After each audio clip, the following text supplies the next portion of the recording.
শিক্ষার্থী, তোমাদের সবাইকে আমন্ত্রণ জানাচ্ছি আমাদের অনলাইন ক্লাস কার্যক্রমে। আজকে তোমাদের সাথে সেকেন্ড ইয়ারের ক্লাস। আমি তোমাদের সাথে যে কোর্সটা নিই, তুমি থেকে বেশ কয়েকটি তার ক্লাস পেয়েছো, অপটিক্স, আর কোড নাম্বার হচ্ছে 201। তো ইতিপূর্বে আমরা বেশ কয়েকটি ক্লাস করে ফেলেছি। তো আমরা যে চ্যাপ্টারটা পড়ছিলাম তোমার অপটিক্সে, সেটা হচ্ছে ইন্টারফেরেন্সের আমরা গত ক্লাসে যে টপিকটা দেখেছিলাম সেটা ফ্রেনেল বাইপ্রিজম। ঠিক আছে, ফ্রেনেলের বাইপ্রিজম দেখেছিলাম। সেখানে ইন্টারফারেন্স কীরকমভাবে ঘটে সেটা দেখেছি। তারপরে সেখান থেকে ডার্ক ফ্রিঞ্জের জন্য কীরকম শর্ত হবে, তারপর ব্রাইট ফ্রিঞ্জের জন্য কীরকম শর্ত হবে সেটা দেখেছি। তারপরে তার দুটো ফ্রিঞ্জের মধ্যবর্তী উইথ অর্থাৎ প্রস্থটা বিটা ইকুয়ালস টু কীরকম হবে সেগুলোও আমরা দেখেছি।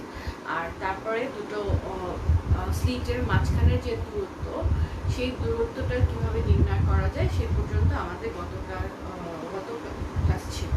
তো আজকে আমরা শুরু করব হচ্ছে আমাদের ক্লাস। এই যে আমরা ফ্রিঞ্জ বিগত বেশ কয়েকটি ক্লাস ধরেই যে ফ্রিঞ্জ পাচ্ছি, ডার্ক ফ্রিঞ্জ, ব্রাইট ফ্রিঞ্জ, এই ফ্রিঞ্জগুলোর শেপগুলো আসলে কীরকম হবে আজকে আমরা সেটা দেখব। ফ্রেনেলের বাইপ্রিজম পরীক্ষার মাধ্যমে আমরা দেখব যে কিভাবে ফ্রিঞ্জের শেপগুলো পাওয়া যায়।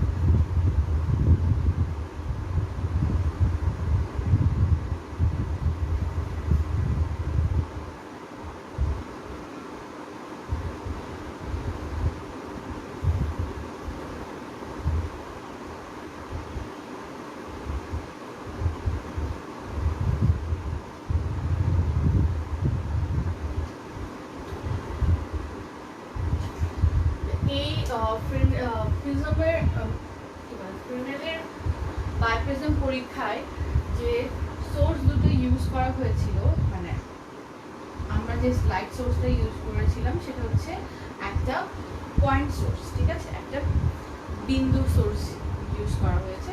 সেটার একটা ভার্চুয়াল আমরা অবস্থান, এই সোর্সের একটা ভার্চুয়াল অবস্থান আমরা দেখলাম S1 এবং S2। ঠিক আছে, S1 এবং S2 এর একটা ভার্চুয়াল পজিশন আমরা দেখতে পেয়েছিলাম। তো এইটা হচ্ছে এখানে প্রথম যে শর্তটা, সেটা হচ্ছে কিন্তু আমরা যে পয়েন্ট সোর্সটা নেব সেটা কিন্তু আমরা যে সোর্সটা নেব সেটা কিন্তু পয়েন্ট সোর্স হতে হবে। এটা যদি স্লিপ নাও তাহলে কিন্তু আমাদের এই পরীক্ষাটা হবে। এখানে পরীক্ষায় আমাদের একটা পয়েন্ট সোর্স নিতে হবে এবং যে ভার্চুয়াল সোর্সটাও পাওয়া যাবে সেই সোর্সগুলোও হবে হচ্ছে পয়েন্ট সোর্স। ঠিক আছে, তাহলে এইটার আমরা একটা ছবি আমরা ধরে নিয়েছিলাম যে এখানে এই পি বিন্দুতে যে কোনো একটা বিন্দু, এটা পর্দার পি বিন্দুতে আমরা যে কোনো একটা পয়েন্ট নিলাম, ধরে নিলাম এই পি পয়েন্টে আলোক রশ্মিগুলো একত্রিত হচ্ছে এবং ব্রাইট ফ্রিঞ্জ তৈরি করছে। ঠিক আছে, একটা ব্রাইট ফ্রিঞ্জ তৈরি করছে। তাহলে এখানে কি হবে, S1 থেকে আমরা পি বিন্দুতে একটা দূরত্ব নেই, S2 থেকে একটা পি বিন্দুতে দূরত্ব। ওকে, তাহলে এখান থেকে তাদের এই দুটো পয়েন্ট সোর্সের মধ্যকার দূরত্ব নেই হচ্ছে আমরা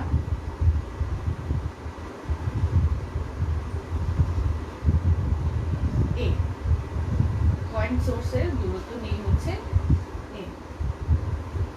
এখন দেখো আমরা S1 এবং P যেহেতু এটা একটা পাথ ডিফারেন্স আছে, সেই পাথ ডিফারেন্সটা অর্থাৎ কি S1 সোর্স থেকে পি বিন্দুতে পৌঁছাতে যে সময়টা লাগবে, S2 থেকে পি বিন্দুতে পৌঁছাতে দেখা যাবে তার থেকে একটু বেশি সময় লাগছে এবং তার বেশি পথ অতিক্রম করতে হচ্ছে। তাহলে এক্ষেত্রে তাদের মধ্যে একটা পাথ ডিফারেন্স থাকবে। আর আমরা জানি ইন্টারফারেন্সের জন্য পাথ ডিফারেন্সটা অলওয়েজ কি হতে হবে, যে কোনো একটা পয়েন্টে যেই বিন্দুতে মিলিত হোক না কেন তাদের পাথ ডিফারেন্সটা অলওয়েজ কনস্ট্যান্ট হতে হবে। ঠিক আছে, অলওয়েজ কনস্ট্যান্ট। তাহলে এখানে পি বিন্দু থেকে আমরা S1 এবং S2 এর উপর একটা লম্ব বিন্দু অঙ্কন করি, সেই বিন্দুটাকে দিই P প্রাইম।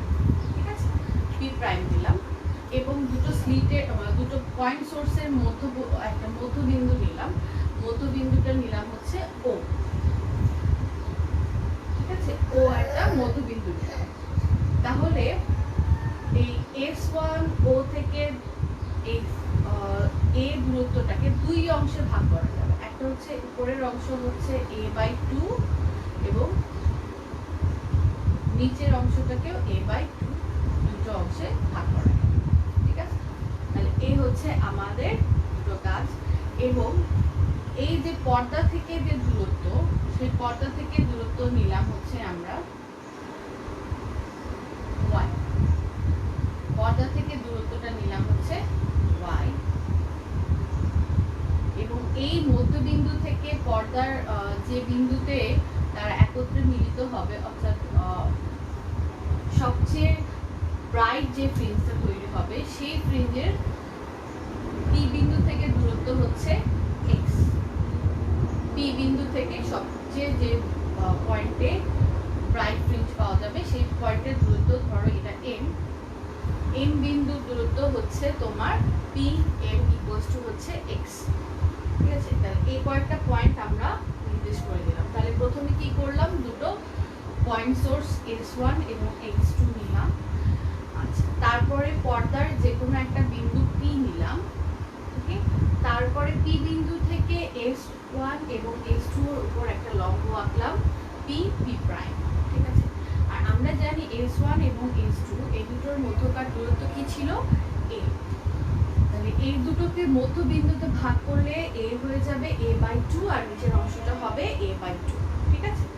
এখন মোস্ট ব্রাইট ফ্রিঞ্জের জন্য হচ্ছে কেন্দ্রীয় সেন্টার ব্রাইট ফ্রিঞ্জের জন্য পয়েন্টটাকে আমরা নিলাম পর্দায় m, p থেকে m এর দূরত্ব নিলাম হচ্ছে x আর পর্দার দূরত্ব হচ্ছে y, ঠিক আছে।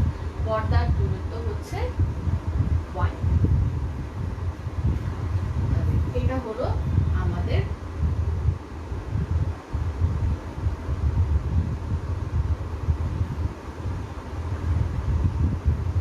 একটা ছবি। এই ছবিটার নাম দাও হচ্ছে ফিগার 1।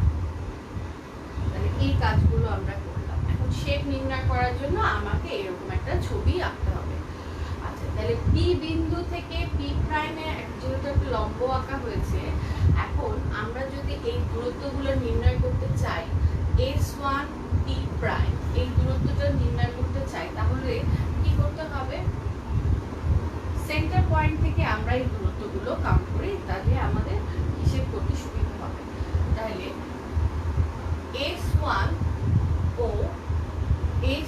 O থেকে যদি আমি P প্রাইম ও বাদ দিয়ে দিই বা OP প্রাইম বাদ দিয়ে দিই, তাহলে কিন্তু আমরা কাঙ্ক্ষিত যে দূরত্ব SP প্রাইম পেয়ে যাব, ঠিক আছে। তাহলে আমি কি করলাম, S1 P প্রাইম পাওয়ার জন্য আমি S1 থেকে OP প্রাইমটা বিয়োগ করে দিলাম, OP প্রাইম থেকে বিয়োগ করে দিলাম। দেখো এখন S1 O সমান সমান কি a/2, ছবি অনুসারে ফিগার অনুসারে S1 O সমান সমান হচ্ছে a/2 আর PO প্রাইম বা OP প্রাইম সমান সমান দেখো এটা x দূরত্ব, এটা প্যারালাল অংশ, এটা P থেকে M এর যে দূরত্ব x আর P প্রাইম থেকে O এর যে দূরত্ব সেম হবে, ঠিক আছে, প্যারালাল পয়েন্ট, এজন্য এটা হবে হচ্ছে সেম। তাহলে x, তাহলে S1 P প্রাইম পেলাম হচ্ছে a/2 মাইনাস x, এটাকে আমরা এক নাম্বার সমীকরণ, ঠিক আছে। তারপরে সিমিলারলি আমি S2 P প্রাইম পেতে চাই, S2 P প্রাইম, এখন এই দূরত্বটা পেতে চাই। তাহলে এই দূরত্বটা পেতে চাইলে আমরা কি করতে হবে, পেতে হলে আমাকে কি করতে হবে, S2O এর সাথে যদি আমি আবারও এই OP প্রাইম যোগ করে দিই, তাহলেই কিন্তু আমি S2 P প্রাইম পেলাম। ছবি অনুসারে দেখো S2O যোগ OP প্রাইম করে দিলে কিন্তু আমার হয়ে যায় হচ্ছে কাঙ্ক্ষিত S2 P প্রাইম দূরত্ব। তাহলে S2O সমান সমান আবারও আমরা দেখতে পাচ্ছি A/2 প্লাস হচ্ছে OP প্রাইম অনুযায়ী আবারও একইভাবে x।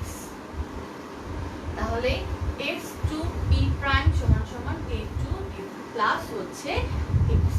তাহলে এটাকে আমরা 2 নম্বর সমীকরণ দিই। ঠিক আছে, এখন আমরা এই S1P P প্রাইম এইটার এই যে ত্রিভুজটা SP প্রাইম, এই ত্রিভুজে পিথাগোরাসের সূত্র অ্যাপ্লাই করব। পিথাগোরাসের সূত্র অ্যাপ্লাই করলে আমরা কি পাবো? S1P prime square equals two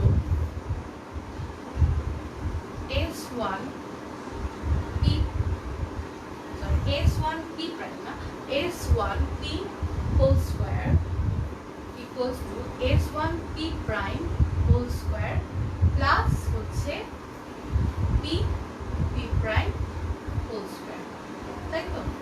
তাহলে আমরা এরকম পিথাগোরাসের সূত্র যদি এই ত্রিভুজে অ্যাপ্লাই করতে চাই তাহলে এইরকম ভাবে আমরা জানি c স্কয়ার ইকুয়ালস টু হচ্ছে a square plus b square. Okay, তাহলে S1P প্রাইম।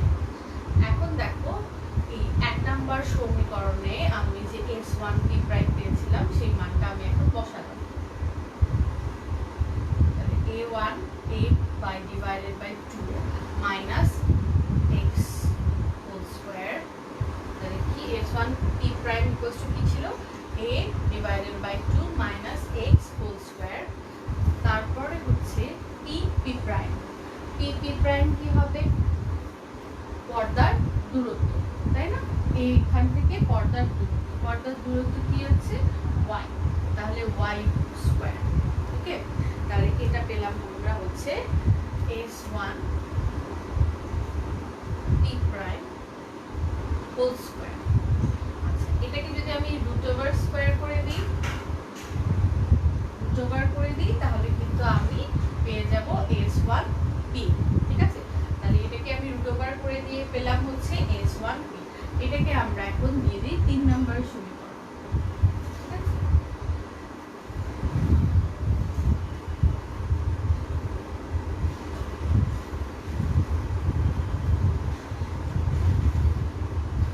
এখন দেখো আবার আরেকটা ত্রিভুজ আমরা নিই S2P পাওয়ার জন্য।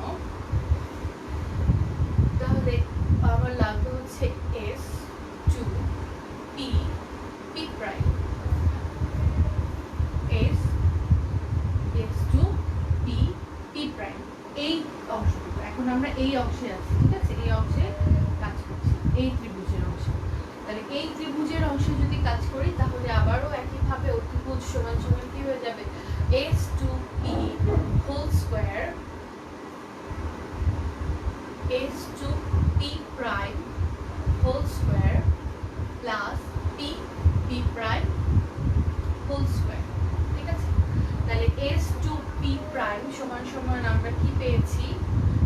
A/2 plus x whole square, আবারও P প্রাইম সমান সমান আমরা জানি পর্দার দূরত্ব y স্কয়ার।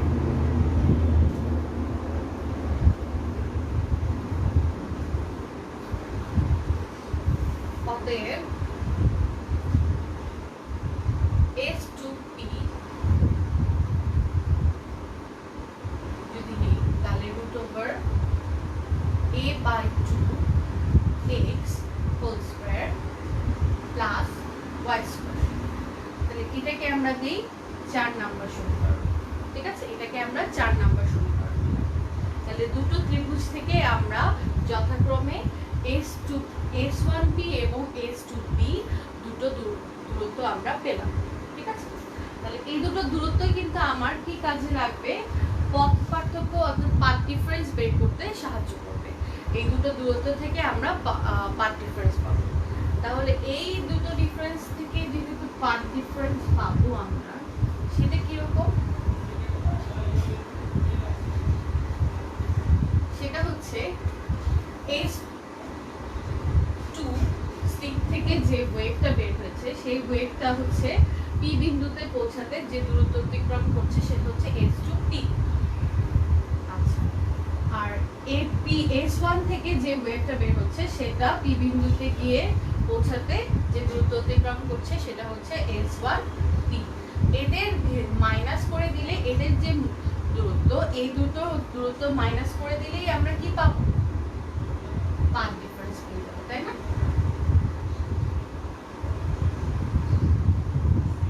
তাহলে এই দুটো দূরত্ব আমরা মাইনাস করে দিলেই আমরা পাথ ডিফারেন্স পেয়ে যাবো। তাহলে এই দুটো দূরত্বকে আমার এখন কি করতে হবে? মাইনাস করে দিতে হবে।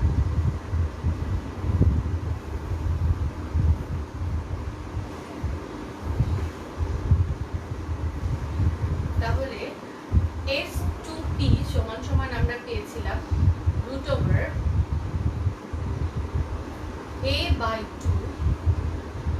x whole square plus y square. S1P ছিল কি? √a/2 minus x whole square plus y square. আর পাথ ডিফারেন্স সমান সমান আমরা নির্দেশ করি হচ্ছে ডেল। ডেল দিয়ে আমরা পাথ ডিফারেন্সটাকে ডিনোট করলাম, ঠিক আছে? তাহলে del.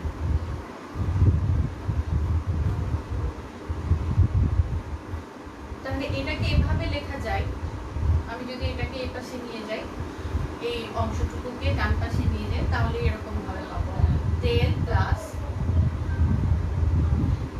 a/2 minus x whole square plus y square equals two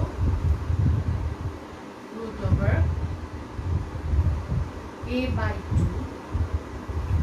x whole square plus y square.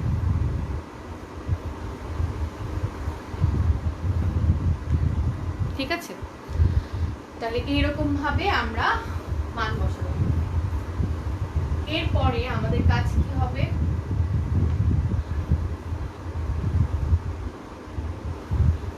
এরপরে আমাদের কাজ হবে হচ্ছে এই রুটটাকে উঠায় দেওয়ার চেষ্টা করতে হবে। তাহলে এই রুটটাকে উঠায় দিতে হলে কি হবে? এটাকে স্কয়ার করে দিতে হবে, তাই না? এটাকে আমরা স্কয়ার করে দিতে পারি। তাহলে এটাকে উভয় পাশে স্কয়ার করে দিই, তাহলে কি পাবো? এই স্কয়ার করার পরে এখন এই স্কয়ারগুলোকে আমার ভেঙে দিতে হবে, ঠিক আছে? তাহলে এইটাকে আমরা ভেঙে দিব, তারপরে আবার এটাকেও পাবো। তাহলে দেখো del a plus b whole square, ঠিক আছে? a plus b whole square simple সূত্র a স্কয়ার, এখানে a হচ্ছে কি? ডেল স্কয়ার প্লাস 2a অর্থাৎ ডেল ইনটু b হচ্ছে কি? a/2 minus x plus y square, ঠিক আছে? তাহলে 2ab পেলাম, ওকে। এখন b স্কয়ার, তাহলে এটাকে স্কয়ার করলে কি হবে? এটার রুটটা চলে যাবে, তাহলে কি থাকবে? a/2 minus x whole square plus y square.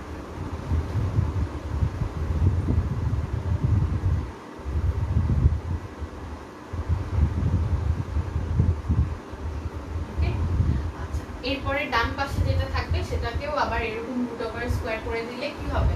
তাহলে a/2 plus x square plus y square এরকম ভাবে থাকবে, ঠিক আছে?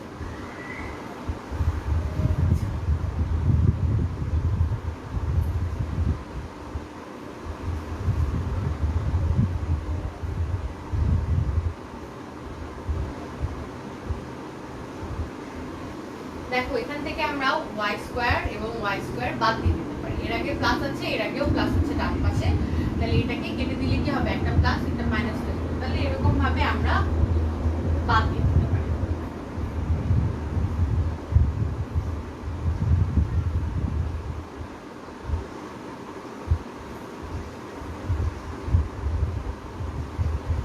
এখন এই অংশটুকুকে, এই √ওভার অংশটুকুকে আমরা আলাদা করে রেখে বাকি অংশগুলোকে একসাথে করে রাখবো, ঠিক আছে? আমরা এই √ওভার অংশটুকুকে আলাদা করে রেখে বাকি অংশগুলোকে একসাথে করে রাখবো। তাহলে এটা যদি করতে চাই তাহলে কি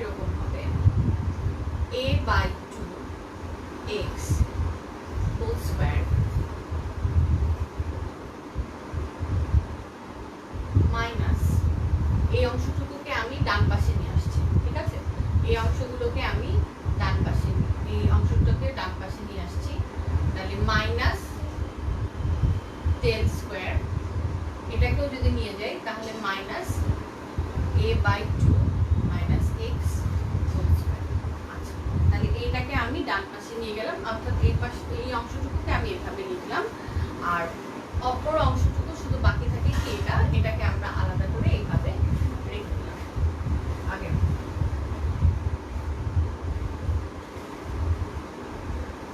ঠিক আছে, তাহলে এরকম ভাবে এই রুট ওভার অংশটুকুকে আলাদা রেখে বাকি অংশগুলোকে আমি এক পাশে নিয়ে চলে আসলাম। তাহলে এইভাবে একটা সমীকরণ আসে। এরপরে আমার কি কাজ করতে হবে, এই রুটটাকেও তো রাখা যাবে না, তাই না? এই রুটটাকেও আমার উঠিয়ে ফেলতে হবে। তাহলে এটাকে যদি আমি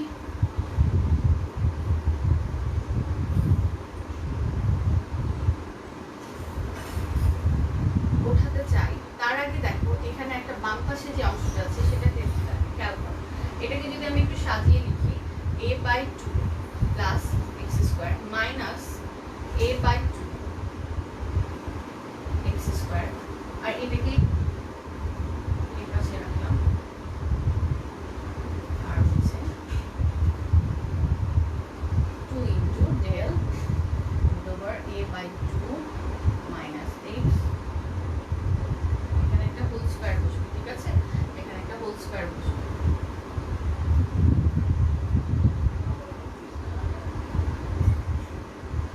এখানে দেখো, এখানেও আমি একটা হোল স্কোয়ার মিস করেছিলাম, এখানেও একটা হোল স্কোয়ার বসবে, এগুলো কিন্তু প্রত্যেকটাই হোল স্কোয়ার। ওকে, তাহলে এখানে whole square plus y square. Okay, তাহলে এখন দেখো এই অংশটুকুকে খেয়াল করো, এই অংশটুকুকে কি বলা যায়?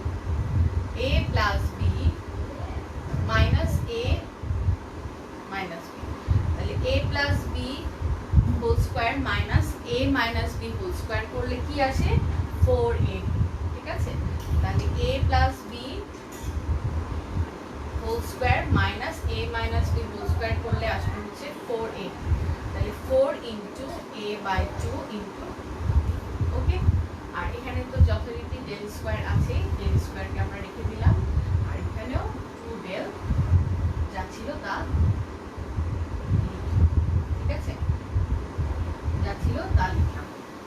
এখন দেখো তাহলে এইটা 2 কেটে যাবে, তাহলে কি থাকবে এখানে? 2ax। তাহলে এরকম ভাবে একটা অংশ আসছে, বাম পাশে এটা আসছে আর ডান পাশে এটা আসছে। এখন আমরা যথারীতি যা বলছিলাম ওই রুট ওভার অংশটুকুকে কি করতে হবে, আমার উঠিয়ে ফেলার চেষ্টা করতে হবে। উঠাতে হলে আমাকে কি করতে হবে? উঠাতে হলে আমাকে আবারও স্কোয়ার করতে হবে, আবারও স্কোয়ার করতে হবে, তাহলেই আমরা এটা উঠাতে পারবো, উঠে যাবে, তাই না? তাহলে এটাকে যদি আমরা আবার স্কোয়ার করি, তাহলে এটাকে আবার স্কোয়ার, আবার এই অংশটুকুকে হোল স্কোয়ার, তাহলে এই অংশটুকুকে আবার স্কোয়ার করবো, আবার এই অংশটুকুকে হোল স্কোয়ার করবো। উভয় পাশে বর্গ করে কি পাচ্ছি? এটাকে যদি বর্গ করি তাহলে কি আসবে? 4a square x square plus, sorry minus, এটার জন্য মাইনাস a মাইনাস b, তাহলে minus 2 into 2ax into del square. তাহলে এটাকে যদি সাজিয়ে লিখি, 2 into 2ax del square plus হচ্ছে ডেল টু দি পাওয়ার 4।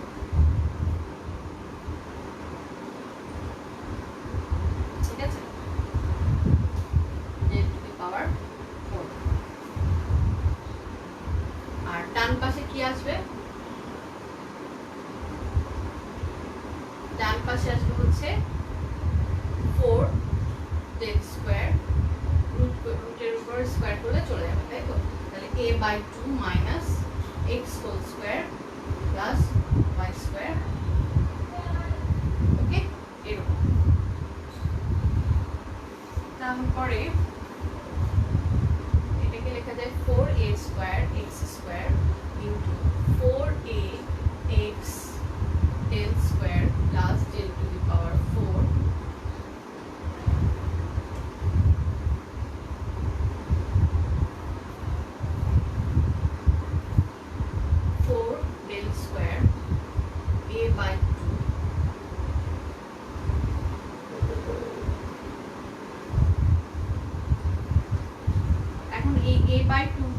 যেহেতু আমার a/2 minus x whole square, এটাকেও আমার ভেঙে দিতে হবে।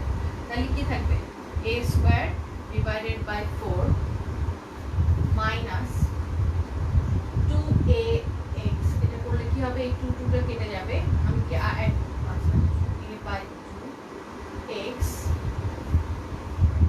প্লাস x স্কোয়ার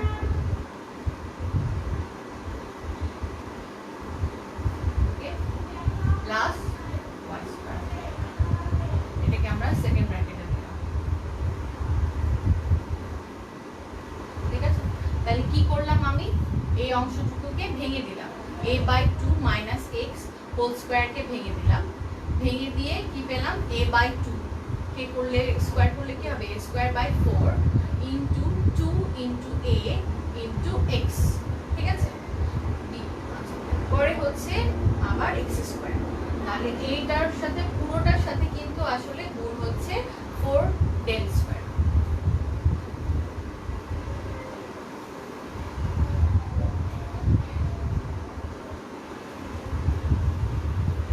তোমরা আমার সাথে সাথে যদি ক্যালকুলেশন গুলো করো তাহলে কিন্তু তোমাদের কাছেও একটু সহজ হয়ে যাবে, এবং কোথাও মাঝখানে ভুল থাকলে তোমরা আমাকে ভুলটা ধরিয়ে দিতে পারবে। অনেক সময় ক্যালকুলেশন করতে গেলে কোনো কিছু মিস আউট হয়ে যায়।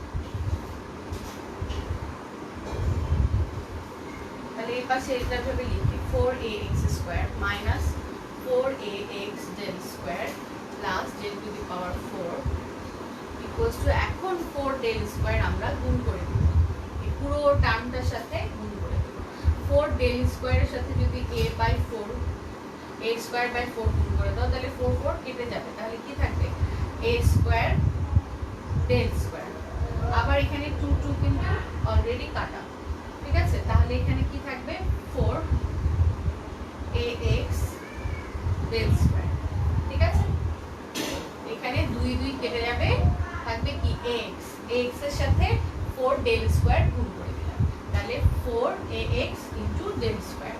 আচ্ছা, 4a ডেল স্কয়ার প্লাস এই x এর সাথে গুণ হয়ে যাবে, তাহলে কি হবে 4x স্কয়ার ডেল স্কয়ার। আর পরে y স্কয়ার আছে, এটার সাথে গুণ হবে 4y স্কয়ার ডেল স্কয়ার। তাহলে এরকম ভাবে 4 ডেল স্কয়ার কে আমি প্রত্যেকের সাথে গুণ করে দিলাম। এখন দেখো 4ax ডেল স্কয়ার মাইনাস, এখানেও দেখো 4ax ডেল স্কয়ার মাইনাস, তাহলে উভয় পাশে কি আছে একই রকম, তাহলে এটাও কেটে যাবে, তাই তো। তাহলে এরকম ভাবে একটু আবার সাজিয়ে লিখি 4ax square a square x square plus del to the power 4। ঠিক আছে, বাম পাশে এরকম থাকলো, ডান পাশে হচ্ছে a square del square plus 4x square del square plus 4y square del square, এরকমটা থাকলো, তাই না।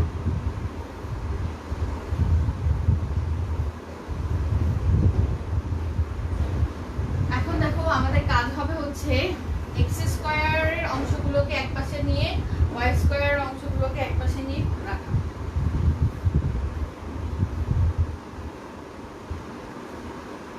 তাহলে 4ax square x square 4a square x square, এটাকে আমি বললাম x স্কয়ার অংশটাকে একপাশে নিয়ে চলে আসি, তাহলে কি হবে 4x square del square minus. ঠিক আছে, এই পাশে নিয়ে চলে আসলাম, মাইনাস হয়ে গেল।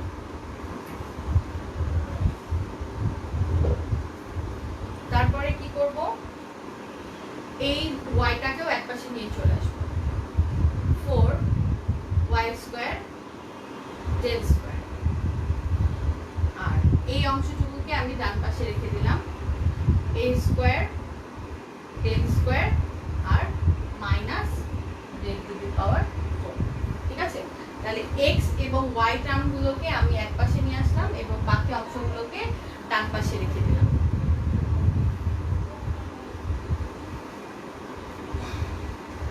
এটা আমার ক্যালকুলেশনের সুবিধার জন্যই আমি করলাম, কারণ এখান থেকে আমি একটা ইকুয়েশন আনতে চাচ্ছি যেখানে x এবং y এক পাশে থাকবে এবং বাকিগুলো আরেক পাশে থাকবে।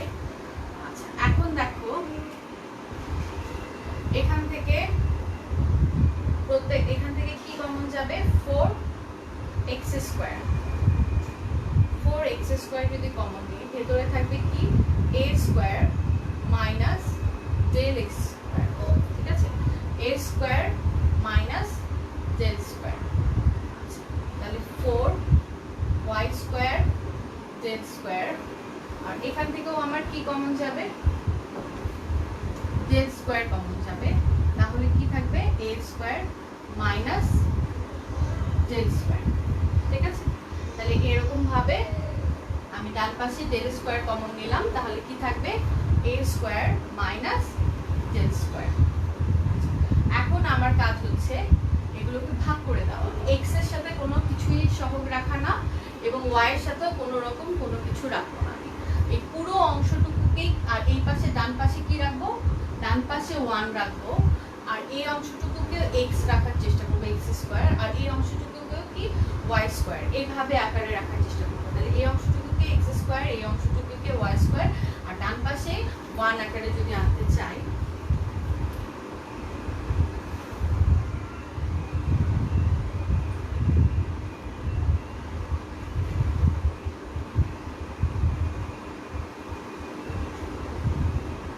তাহলে কি হবে, এটাকে আমার কি করতে হবে ভাগ করে দিতে হবে, তাই না?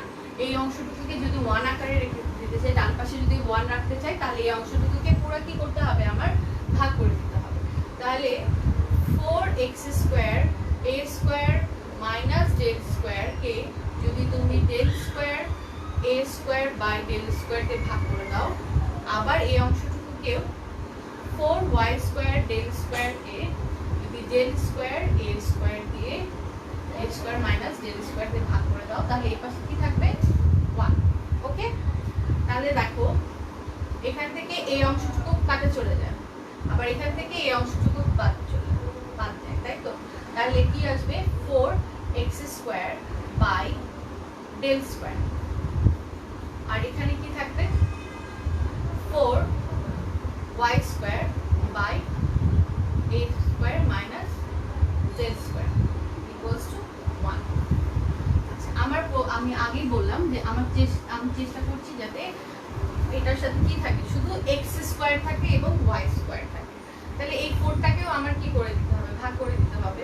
তাহলে এই x4টাকেও যদি আমি ভাগ করে দেই, তাহলে এটাকে লেখা যায় ডেল বাই 2 হোল স্কয়ার, লেখা যায় না ডেল বাই 2 হোল স্কয়ার। তাহলে এখানে 4 আসবে, ডেল স্কয়ার বাই 4, এই 4টাই কিন্তু এখানে গুণ হয়ে যাবে, গুণ হয়ে গেলে 4x স্কয়ার হবে। ঠিক আছে, তারপরেও সিমিলারলি এটাকেও আমি y স্কয়ারে এভাবে লিখতে পারি a by 2 whole square del by 2 whole square equals to 1।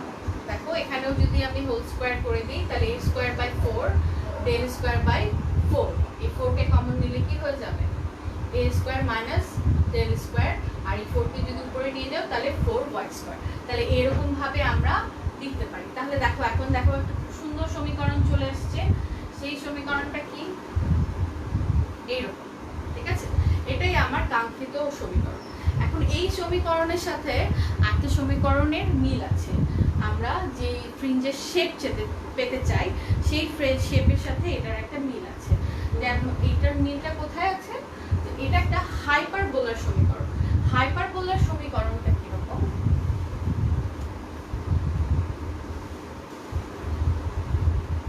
এটা একটা সার্কুলার হতে পারতো, অথবা একটা স্ট্রেট লাইন হতে পারতো, অথবা ইলিপস হতে পারতো, যেই হোক না কেন একটা শেপের সাথে সমীকরণে আনতে। ঠিক আছে, তাহলে এটার সাথে দেখো হাইপারবোলার সমীকরণে মিল আছে। হাইপারবোলার সমীকরণ হচ্ছে x square a square minus y square b square equals to হচ্ছে 1।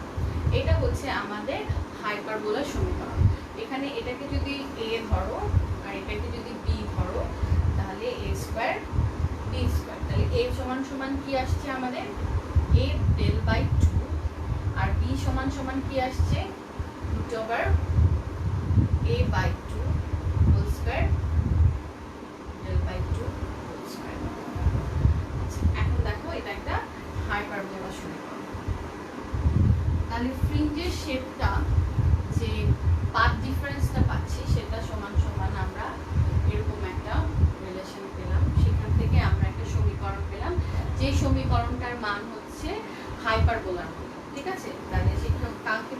কোনটা কি l/2 whole square minus y square a/2 whole square l/2 whole square equals to 1।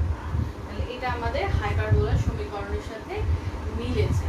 আরেকটা কারণে এটাকে তাহলে ফ্রিঞ্জগুলোর শেপটা কি হবে, এক একটা হাইপারবোলা। তাহলে এখানে হাইপারবোলা কার উপর ডিপেন্ড করছে, তাদের পাথ ডিফারেন্সের উপর ডিপেন্ড করছে। এখন হাইপারবোলার শর্ত হচ্ছে যদি হাইপারবোলা হতে হয় তাহলে আমরা জানি হাইপারবোলা কি এরকম দুটো প্যারাবোলার মতো। তাহলে এদেরকে হাইপারবোলা দুটো ফোকাস বিন্দু আছে, তাই না? ফোকাস বিন্দু আছে f1 এবং f2। এই হাইপারবোলার যে কোনো একটা পয়েন্ট P নিলাম, এটাকে লোকাস বলে, ঠিক আছে? এটাকে বলেন f1 f2 ধরো, আর এটাকে f1 ধরো, ঠিক আছে? এটা হচ্ছে লোকাস পয়েন্ট আর এটা হচ্ছে ফোকাস। তাহলে হাইপারবোলার শর্ত হচ্ছে যে কোনো লোকাস পয়েন্ট থেকে এই যে ফোকাসের দূরত্ব, ঠিক আছে, এই দুটো পয়েন্টের দূরত্ব, অর্থাৎ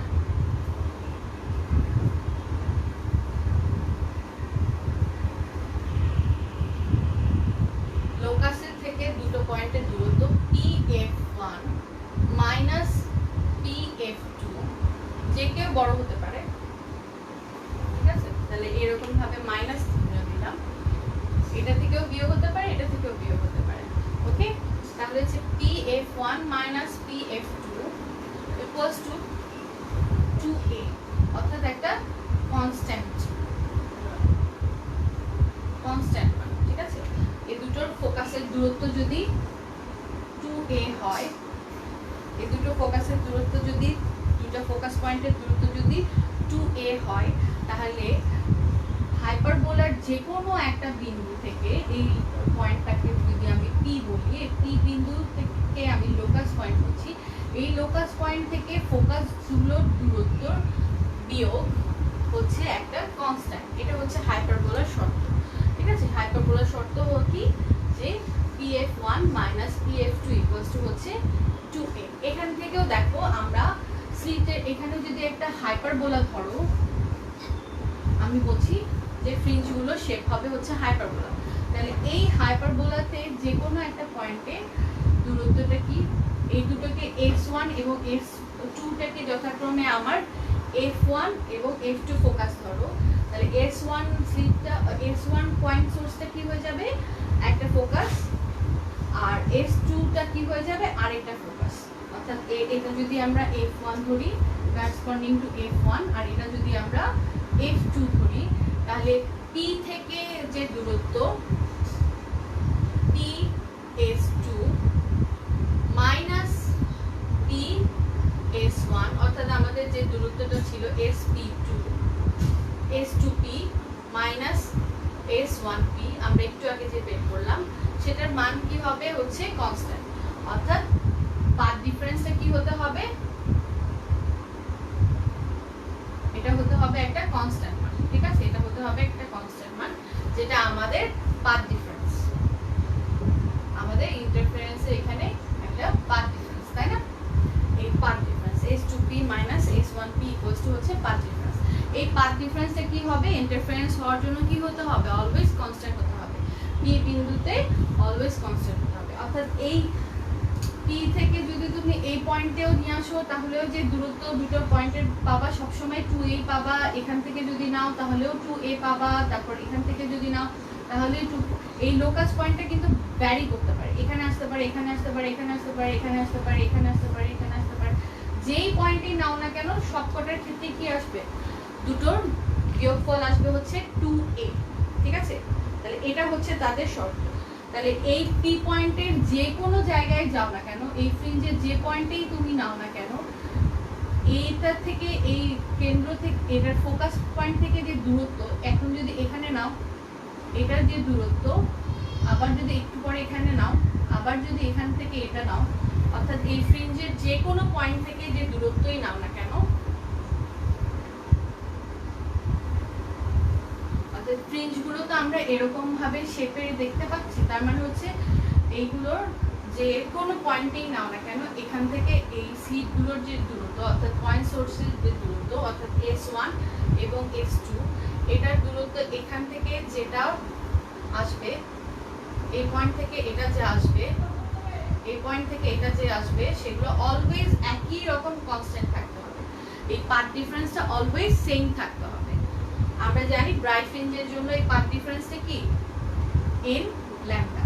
তাহলে দেখা যাবে যে ব্রাইট, আমি আগেই বলেছিলাম পয়েন্ট পিটা যদি ব্রাইট ফ্রিঞ্জ হয় তাহলে কি হবে n ল্যাম্ডা, অর্থাৎ হচ্ছে যেই পজিশনে যাও না কেন ফ্রিঞ্জের এই পয়েন্টে যদি থাকো তাহলেও n ল্যাম্ডা, এই পয়েন্টে থাকলে n ল্যাম্ডা, এই পয়েন্টে থাকলে n ল্যাম্ডা, প্রত্যেকটা পয়েন্টেই হচ্ছে n ল্যাম্ডা।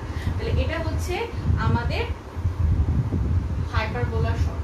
এটা যদি ইলিপস হতো তাহলে কি হইতো, ইলিপসের ক্ষেত্রে হইতো আমরা ইলিপসের ক্ষেত্রে কি হতো, ইলিপসেরও দুইটা ফোকাস, F1 এবং F2। তাহলে দেখা যেত যে এটার যে দূরত্ব PF1, এই পয়েন্টটাকে যদি P now, plus PF2 equals to 2a, অর্থাৎ কনস্ট্যান্ট। ঠিক আছে, তাহলে এদের মধ্যে প্লাস হলে হয়ে যেত হচ্ছে আমরা ইলিপস পেতাম, ফর ইলিপস।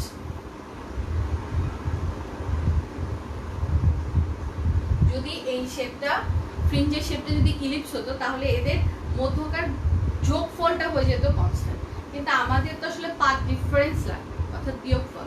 তাহলে বিয়োগফলটা যখন একটা কনস্ট্যান্টের সমান হয় তাহলে তার শেপটা কি হয়ে যাবে, হাইপারবোলা। ঠিক আছে, তাহলে এইভাবে আমরা প্রমাণ করলাম যে দুটো আমরা এখানে পাথ ডিফারেন্স বের করলাম, পাথ ডিফারেন্স থেকে দেখালাম যে একটা শেপ পেলাম, সেই শেপটা হচ্ছে তোমার সমীকরণ, সেই সমীকরণটার মান পেলাম হাইপারবোলা, এবং এখানে দেখালাম যে দুটো পাথ ডিফারেন্স অলওয়েজ সেম থাকবে। ওই পি পয়েন্টটা যে কোনো অবস্থাতেই থাকুক না, ফ্রিঞ্জের যে কোনো পজিশনে থাকুক না কেন, পাথ ডিফারেন্স অলওয়েজ সেম থাকবে, অর্থাৎ কনস্ট্যান্ট হচ্ছে। তাহলে দুটোর ডিফারেন্স যখন কনস্ট্যান্ট হয় সেটা হচ্ছে একটা হাইপারবোলার প্রধান শর্ত। দুটো ডিফারেন্স যখন সমান মানে কনস্ট্যান্ট হয় তখন সেটা হাইপারবোলা। তাহলে the shape of the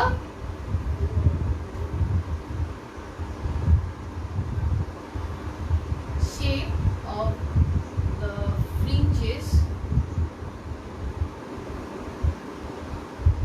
is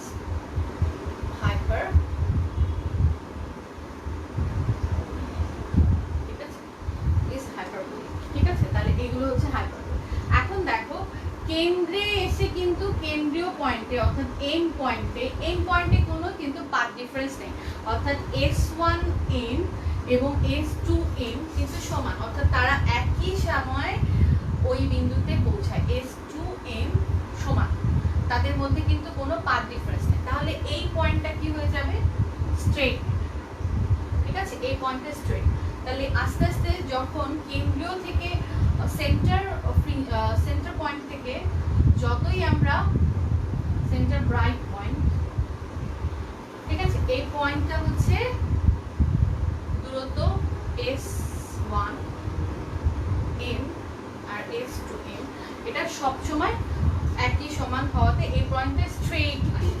ওকে, তারপরে আস্তে আস্তে যত উপরে যাবা আস্তে আস্তে কি স্ট্রেট লাইনটা আরেকটু কার্ভ হতে থাকবে, এরকম ভাবে যত সাইডে যাবা দেখবা যে এরকম কার্ভ হতে থাকবে। সিমিলারলি নিচেও এরকম ভাবে আমরা যতই পয়েন্টগুলো পাবো সেটা আস্তে আস্তে বাহিরের দিকে যতই যেতে থাকবো সেইগুলো আস্তে আস্তে প্যাটার্নটা স্ট্রেট থেকে আস্তে আস্তে স্ট্রেট লাইন থেকে বিচ্যুত হতে হতে এক্সেন্ট্রিক হাইপারবোলিক শেপটাই হবে। ঠিক আছে, এটা কম হাইপারবোলিক, এটা বেশি, এটা একটু ওর থেকে একটু বেশি, এটা একটু বেশি, আরো বেশি, আরো বেশি। তাহলে যত আমরা বাইরের দিকে যাব ততই প্যাটার্নগুলো হাইপারবোলিক দেখতে পাবো। আর মাঝখানের পয়েন্টটা স্ট্রেট লাইন দেখতে পাচ্ছি কেন, কারণ মাঝখানের পয়েন্টে পাথ ডিফারেন্স নেই, অর্থাৎ হচ্ছে 0, এই জন্য এটা স্ট্রেট। আচ্ছা, তাহলে এই হচ্ছে আমাদের ফ্রিঞ্জের শেপটা আমরা দেখলাম যে ফ্রেনেলের বাইপ্রিজমের পরীক্ষার মাধ্যমে যদি আমরা পয়েন্ট সোর্স দিই তখন কিন্তু আমি যে ফ্রিঞ্জের শেপগুলো পাচ্ছি সেই শেপগুলো হচ্ছে তোমার হাইপারবোলিক। ওকে। নেক্সট টপিকে আমি যাব।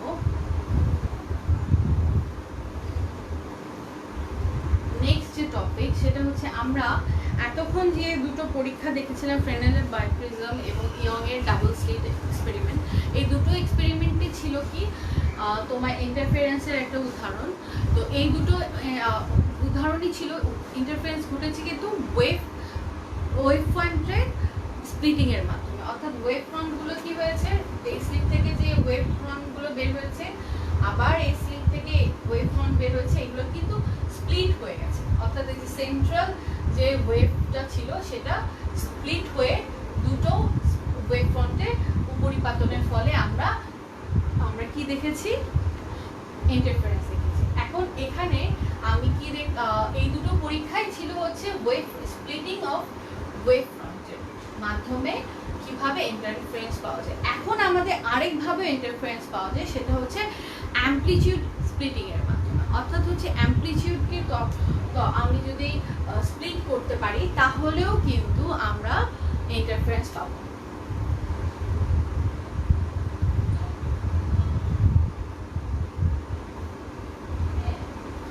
ইন্টারফারেন্স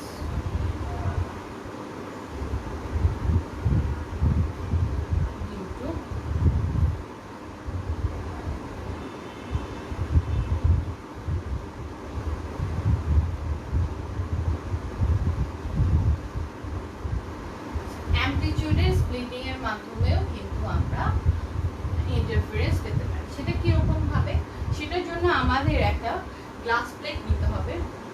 ঠিক আছে, এটা একটা গ্লাস প্লেট নিলাম।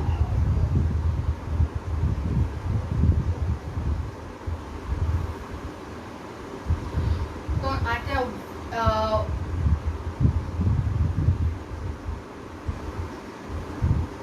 গ্লাস প্লেটের উপরে একটা ওয়েভ নাও, লাইট ওয়েভ নাও।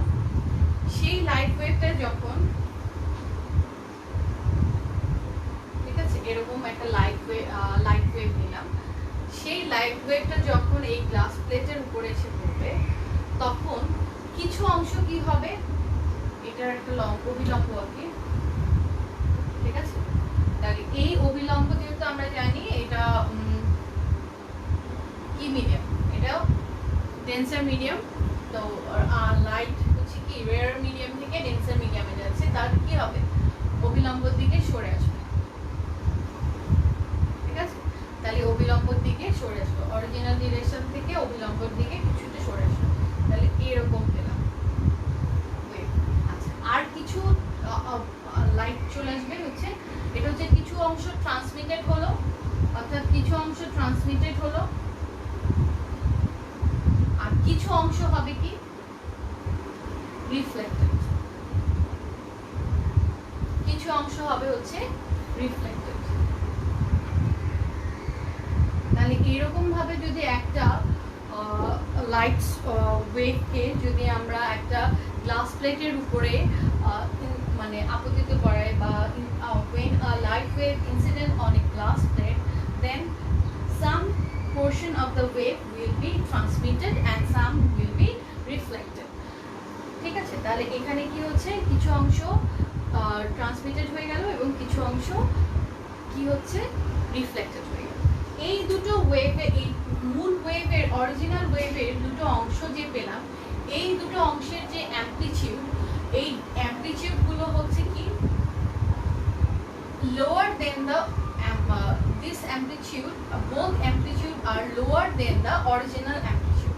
অর্থাৎ এই দুটো অ্যামপ্লিটিউডের যে মানটা পাবো, এই দুটো মান কিন্তু অবশ্যই আমার যে অরিজিনাল অ্যামপ্লিটিউডটা আছে সেটা থেকে কম হবে।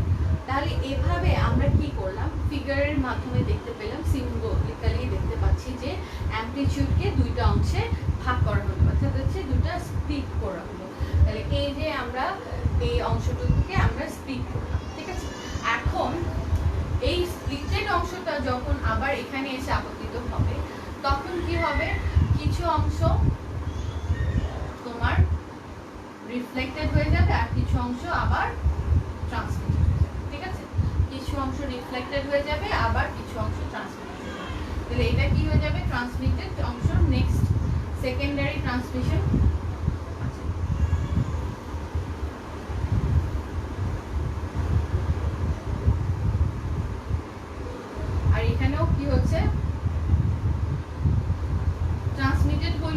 এই অংশটুকু আবার কি হবে, রিফ্লেক্টেড হয়ে যাবে, এই অংশটুকু কি রিফ্লেক্টেড হয়ে যাবে, আবার একটা সেকেন্ডারি রিফ্লেকশন পাবো আমরা, ঠিক আছে।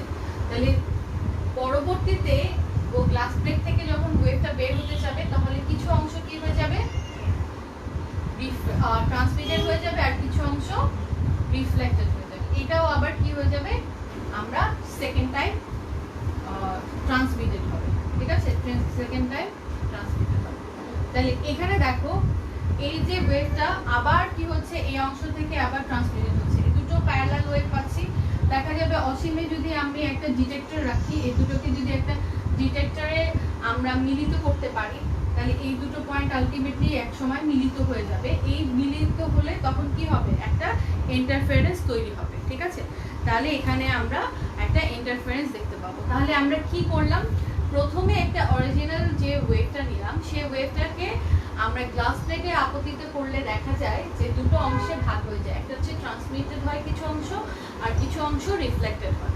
এই সেকেন্ড টাইম আবার এই ট্রান্সমিটেড অংশটা যখন গ্লাস প্লেট থেকে এয়ারে বের হতে চাইবে তখন কি হবে, কিছু অংশ আবার ট্রান্সমিটেড হবে, আবার কিছু অংশ রিফ্লেক্টেড হবে। এই রিফ্লেক্টেড পোরশনটা আবার কিছু হয়ে যাবে কি তোমার এখানে ট্রান্সমিটেড হয়ে যাবে, আবার কিন্তু কিছু অংশ এখানেও আসবে রিফ্লেক্টেড, ঠিক আছে। এমন না যে রিফ্লেকশন থেমে যাবে। তো আলটিমেটলি যতক্ষণ পর্যন্ত এটা এরকম ভাবে চলতে থাকবে, এইরকম আবার এটা ট্রান্সমিটেড হবে, আবার রিফ্লেক্টেড হতে হবে, তো এরকম একটা প্রসেস চলতে থাকবে। তা আমরা প্রথমে দুটো অংশই নিই, পরের অংশগুলোকে আমরা এখন না কনসিডার করি। তাহলে এই প্রথম দুই অংশটাকে নিলে দেখা যাচ্ছে যে এটার যে আবার রিফ্লেকশন হলো, এটাও যে আবার ট্রান্সমিটেড হয়ে গেল। এই দুটো ওয়েভ অ্যামপ্লিটিউডকে দেখো, ওয়েভকে দূরে যদি একটা ডিটেক্টরে নিই, যে ডিটেক্টরে আমার চোখ থাকবে, সেখান থেকে যদি আমি এটাকে দেখতে চাই তাহলে এই ডিটেক্টরে যখন এই রশ্মিটা মিলিত হবে তখন কি হবে, একটা ইন্টারফারেন্স হবে। তাহলে এখানে যে অ্যামপ্লিটিউডটা ছিল সেটাকে দুইটা অংশে ভাগ করে দিলাম, এই ভাগ করে দেওয়ার মাধ্যমে কি আমরা একটা ইন্টারফারেন্স পেলাম। তাহলে এইভাবে এই যে ইন্টারফারেন্স পেলাম সেই ইন্টারফারেন্সটাই হচ্ছে কি আমাদের অ্যামপ্লিটিউড স্প্লিটিং এর মাধ্যমে ইন্টারফারেন্স। তাহলে এইটাকে যদি পেছনের দিকে বর্ধিত করি, এটা একটা সোর্স S1, এটা একটা ভার্চুয়াল সোর্স S2, ঠিক আছে। তাহলে এরকম ভাবে আমরা দুটো সোর্স তৈরি করতে পারি, সেটা হচ্ছে কোহেরেন্ট সোর্স। এই সিঙ্গেল সোর্সটা দুটো অংশে ভাগ হয়ে ভার্চুয়াল একটা অংশ পেছনের দিকে বর্ধিত করলে মনে হবে যে S1 থেকে আসতেছে আলোক রশ্মি, আবার S2 থেকে আলোক রশ্মি আসতেছে। তাহলে এই দুটো হচ্ছে কোহেরেন্ট সোর্স হয়ে গেল। তাহলে এইভাবে আমরা এই কোহেরেন্ট সোর্স থেকে নির্গত আলোক রশ্মির ইন্টারফারেন্স দেখতে পাবো। তাহলে এইটা হচ্ছে আমাদের অ্যামপ্লিটিউড স্প্লিটিং এর একটা উদাহরণ। এটার কাজ হচ্ছে আমরা থিন ফিল্মে অ্যামপ্লিটিউড স্প্লিটিং দেখতে পাই। তারপরে হচ্ছে নিউটনের রিং পরীক্ষায় ওইটাতেও আমরা অ্যামপ্লিটিউড স্প্লিটিং দেখতে পাই। তাহলে অ্যামপ্লিটিউড স্প্লিটিংটা কি সেটা আমরা আশা করি বুঝতে পারলাম। যদি কোনো কনফিউশন থাকে অবশ্যই প্রশ্ন করবা যে অ্যামপ্লিটিউড স্প্লিটিং কিভাবে এটা হলো। তাহলে এটা আবার কোশ্চেন থাকলে অবশ্যই কোনো কোশ্চেন করবা, ঠিক আছে, কমেন্টস বক্সে কোশ্চেন করবা, পরবর্তীতে এই অ্যান্সারগুলো দেওয়ার চেষ্টা করবো। আচ্ছা, এটা দিয়ে আমরা নেক্সট ক্লাসে অ্যামপ্লিটিউড স্প্লিটিং এর মাধ্যমে আমরা পরীক্ষা করে দেখব যে তোমার ইকুয়াল থিকনেসের ফ্রিঞ্জের ক্ষেত্রে কীরকম মান আসে, সেগুলোর ফার্দার এক্সপেরিমেন্ট আমরা নেক্সট ক্লাসে দেখবো। তো আজকে এই পর্যন্তই থাকুক। আমরা কিভাবে শেপের একটা ফ্রিঞ্জের শেপ কীরকম হয়, হাইপারবোলিক হলো, সেটা দেখলাম আজকের ক্লাসে। এবং আর মোস্ট একটা নেক্সট টপিকে আমরা ঢুকলাম, সেটা হচ্ছে অ্যামপ্লিটিউড স্প্লিটিং এর মাধ্যমে কিভাবে ইন্টারফারেন্স হয় এবং এখানে অ্যামপ্লিটিউডের স্প্লিটিংটা আসলে কিভাবে হয় সেটা এখন আমরা আজকের ক্লাসে শুরু করেছি, কিন্তু এটার শেষ ফার্দার কনসিকুয়েন্স আমরা নেক্সট ক্লাসে দেখব। ঠিক আছে, সবাইকে ধন্যবাদ। আর চেষ্টা করবা হচ্ছে সবাই সাবধানে থাকার, যেহেতু স্কুল কলেজ বিশ্ববিদ্যালয় এগুলো সব বন্ধ আছে, আমাদের সেফটির কথা চিন্তা করে, মানে স্টুডেন্টদের সেফটির কথা চিন্তা করে। তো স্টুডেন্টরা যদি ঘরে বসে যদি আক্রান্ত হয়ে যায় তাহলে কিন্তু এই যে আমাদের ভালো কাজের জন্য যে বন্ধটা দেওয়া আছে তোমাদের সুবিধার জন্য, যাতে তোমরা আক্রান্ত না হও, সেটা কিন্তু পুরো প্রচেষ্টাটাই নষ্ট হয়ে যাবে। তো যদিও তোমাদের বাসায় থাকা উচিত, তারপরও যদি বের হওয়ার প্রয়োজন হয় অবশ্যই আমরা স্বাস্থ্যবিধি মেনে বের হব, ঠিক আছে? এই কথাটা শুনতে যতটাই যান্ত্রিক মনে হোক, কিন্তু কথাটা গুরুত্বটা অনেক বেশি। আমাদেরকে এটা মেনে চলতে হবে, না হলে কিন্তু আমরা এই সিচুয়েশন থেকে বের হতে পারবো। তো সবাইকে ধন্যবাদ, আর একটু পড়াশোনার মধ্যে থাকার চেষ্টা করবা, তাহলে তোমাদের এই যে বন্ধটা এটা কার্যকর হবে। আর যতটুকু ফিজিক্সের সাবজেক্টটা এত বেশি কঠিন, এই সাবজেক্টটা আসলে আমাদের যত পড়া যাবে ততই কিন্তু আসলে জানা যাবে। আমি এর আগেও ক্লাসে বলেছি যে আমরা তোমাদের একটা দরজা বা জানালা ওপেন করে দিতে পারবো, যে কিভাবে এখান থেকে জ্ঞানগুলো এই ক্লাসের মাধ্যমে তুমি পাচ্ছ। এখন এই দরজা জানালাগুলো যদি তুমি আমার ক্লাস না করে বন্ধ করে রাখো, তাহলে কিন্তু ওই জ্ঞানের আলো যেটা তোমার কাছে পৌঁছাবে না। এবং এইটা দিয়ে তুমি যদি চেষ্টা করো রুমটাকে পুরো আলোকিত করতে পারো, অর্থাৎ তোমার ভেতরের যে জানার ইচ্ছাটাকে সেটাকে আলোকিত করতে পারো, পারলে আরও কিছু দরজা জানালা সব ভেঙে দিয়ে আরও বেশি আলো প্রবেশ করে আরও বেশি জানার চেষ্টা করতে পারো। তো এই বন্ধটাকে এভাবেই কাজে লাগাও, যারা সেকেন্ড ইয়ারে ফার্স্ট ইয়ারে যে ল্যাবসগুলো আছে, আমাদের জানার যে জায়গাগুলোতে গ্যাপ আছে, সেই জায়গাগুলোতে আমরা পড়ার মাধ্যমে কিন্তু জানতে পারবো। এখন পড়াটা কিন্তু অনেক বেশি ব্রড হয়ে গেছে। এখন ইন্টারনেটে তুমি অনেক কিছু জানতে পারছো। আমি যে টপিকগুলো পড়েছি সেগুলো তুমি যদি ইন্টারনেটে সার্চ দাও, দেখা যাবে যে খুব সুন্দর করে তোমরা এগুলো সম্পর্কে আরও ভালো আইডিয়া পাচ্ছ, ভালো বুঝতে পারছো। তো এই জিনিসগুলোকে বন্ধ রেখো না, এগুলোকে কন্টিনিউয়াসলি এটার সাথে অ্যাডজাস্ট করার চেষ্টা করো এবং এগুলোকে নেওয়ার চেষ্টা করো, ঠিক আছে? সবাইকে ধন্যবাদ, ভালো থাকবা।